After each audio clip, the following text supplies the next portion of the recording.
તો મહેસાણા જિલ્લા કોંગ્રેસ પ્રમુખને લઈને ઊભો થયો વિવાદ। પૂર્વ ધારાસભ્ય બલદેવજી ઠાકોરને મહેસાણા જિલ્લા કોંગ્રેસના પ્રમુખ બનાવતા પાટીદાર નેતાઓની યોજાઈ બેઠક। મહેસાણા જિલ્લામાં કોંગ્રેસ પ્રમુખ તરીકે પાટીદાર નેતાની નિમણૂક કરવાની માંગ અને કોંગ્રેસ પ્રમુખ તરીકે પાટીદાર નેતાની નિમણૂક કરવા માટે રાહુલ ગાંધીને રજૂઆત કરાશે। બેઠકમાં મોટી સંખ્યામાં પાટીદાર નેતાઓ હાજર રહ્યા હતા।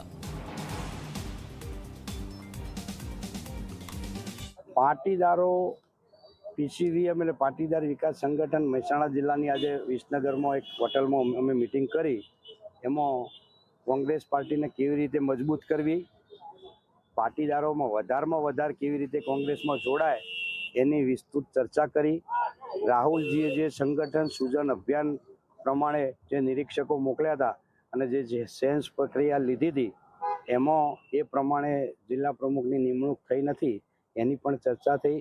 અને આ બધા નાના મોટા પ્રશ્નો ભેગા કરી અમે સીધા રાહુલજીની રૂબરૂ મુલાકાત કરવા માટે દિલ્હી જવાના છીએ અને મહેસાણા જિલ્લાના સમગ્ર પાટીદાર કાર્યકરો આગેવાનો સમૂહમાં રાહુલજીની મુલાકાત માગી છે। રાહુલજી જ્યારે મુલાકાત આપશે ત્યારે અમે આ રજૂઆત કરવા માટે દિલ્હી જવાના છીએ।